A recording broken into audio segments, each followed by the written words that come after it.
Now the next thing that we're going to have to do is look for more species, improve our rigs, work on the functionality of it. These little plow anchors at 66 pounds apiece are easy to handle.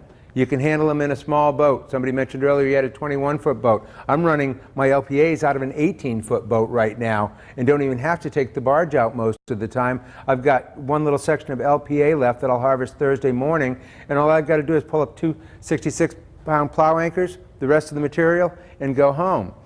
When I set up the first seaweed farm in the U.S. for food, I was working under two constrictions. I had a NOAA SBIR grant, and I was working under that contract with BAL Labs doing the fuel study that I mentioned earlier. And as a small startup business, I could not afford to fail because there were penalties if you failed. So I put in 2,000-pound blocks. On one side, I put in 39 of them.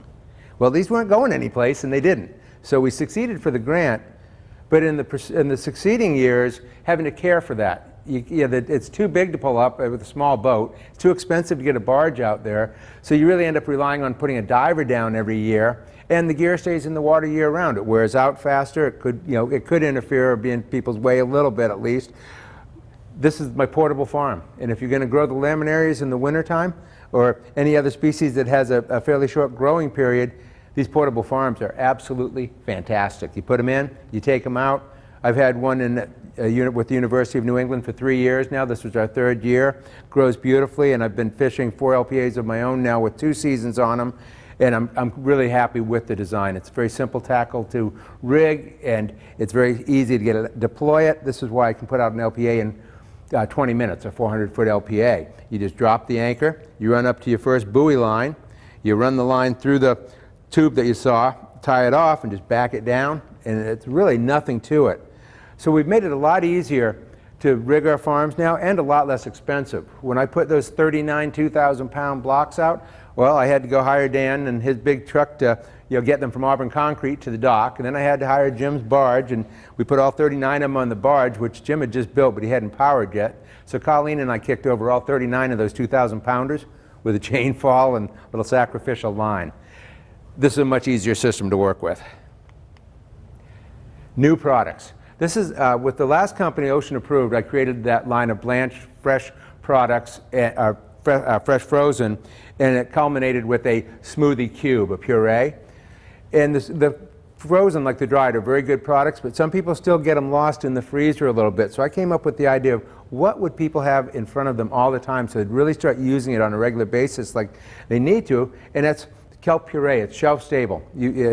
All of a sudden I don't have to worry about where it is in the grocery store because I don't have to worry about refrigeration or freezing.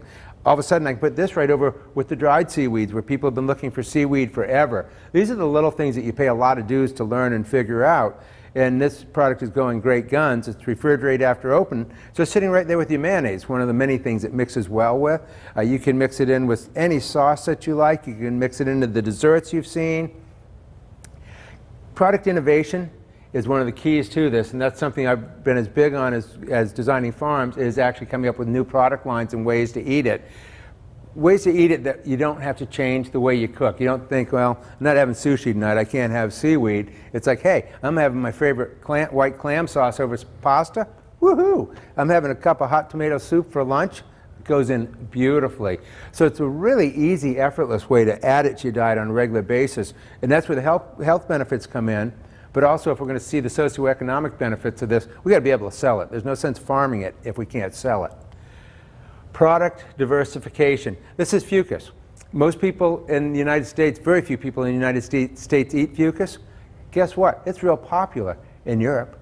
And it's absolutely delicious. This is actually in its reproductive stage, which is why I've taken these pictures. I've actually been working with propagating this. There are some questions. Bob Vardis did a bunch of studies with the fucoids early on, and supposedly they're real slow growing. But I don't know what slow growing compared to what might be. If you really just want the beautiful, sweet little tips, well, you know what? Slow growing might be okay. If it takes ASCO 3 years to get this big, and you only need it this big, well, hey, maybe you can get there in 6 or 8 months.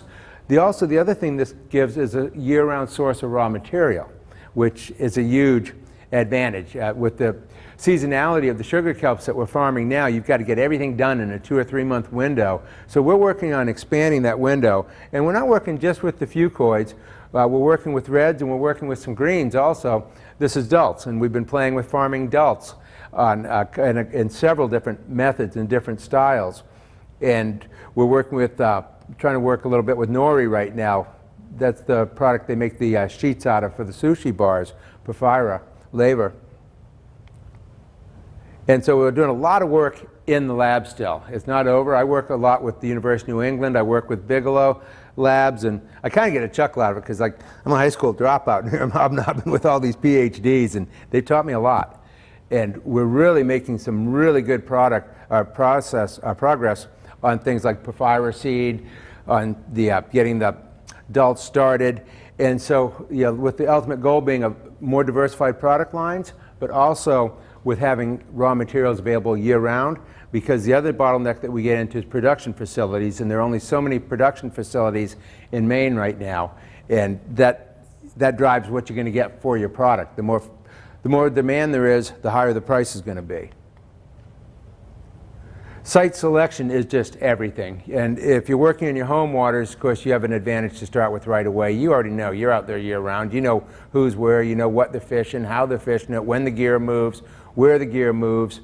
You also know things, you want to look at currents. One of the things I was taught early on when I started into aquaculture in the 90s was look for a place in the wild where it grows good if you're going to grow something. You want to talk about a great indicator. Yeah, it's not rocket science.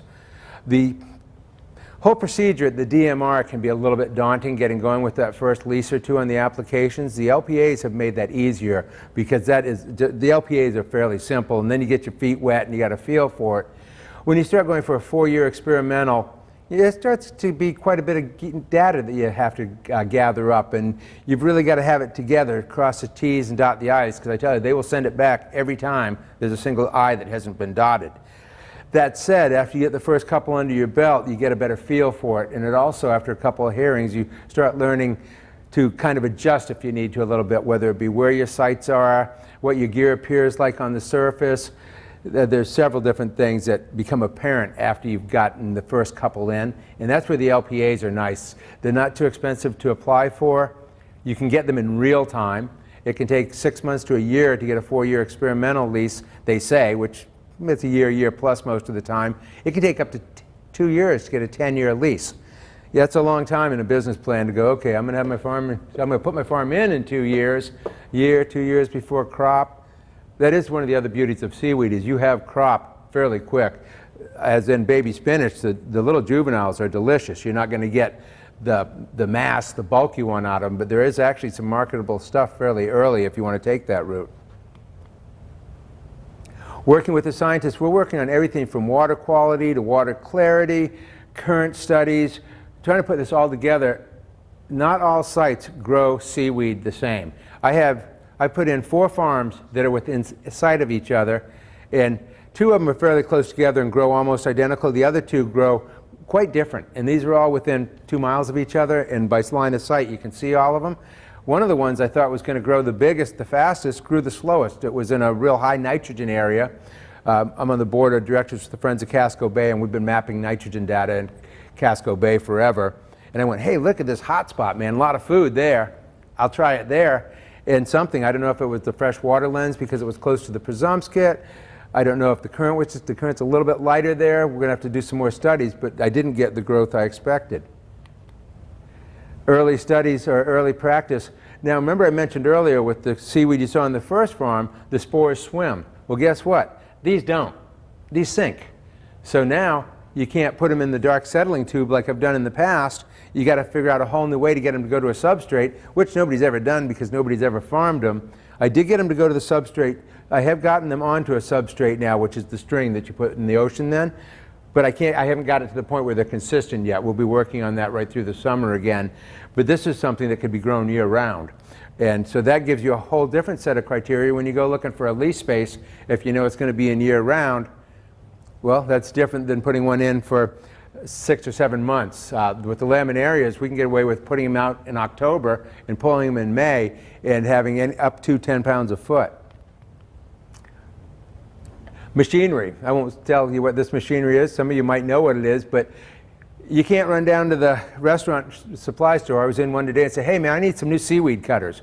And seaweed doesn't cut easy, and all of them have different taxonomy, shapes, weights, sizes, viscosities, and so what will cut one seaweed won't cut another.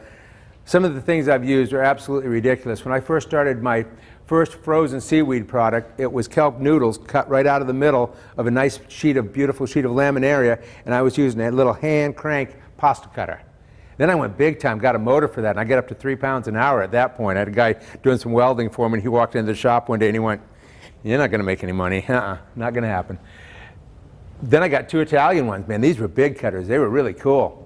Oh boy, guess what? European currents and voltages are different than ours. About $4 transformers later, we had those things running beautifully. And so it's not always easy. But to me, that's a lot of the fun of it, is the development side of it, and then watching the new products at market. This is at a friend of mine's restaurant in South Portland, the Bridgeway. Just a classic fried haddock, French fries, coleslaw. See that green tint on the haddock? That's that kelp puree. And so all of a sudden you've added some umami pop, some nice flavor. We all like fried stuff, but everybody tells us too much fat. 75% more efficient at removing the bad fat. So it's not a silver bullet, but it's a step in the right direction. And then you can even go to dessert. Works great in carrot cake. You can use the puree in the batter, or you can shred kelp in about 50% with the carrot. There's a whole bunch of different ways to add it in and have a lot of fun with it. But one thing to remember, if you're going to be a kelp farmer, at least the kelps we're farming now, it is cold in the wintertime. Yeah, and that's it. I think we'll keep the talk, but like I say, it's a small enough group here that I'm willing to field any questions on any aspect of the things I've talked about.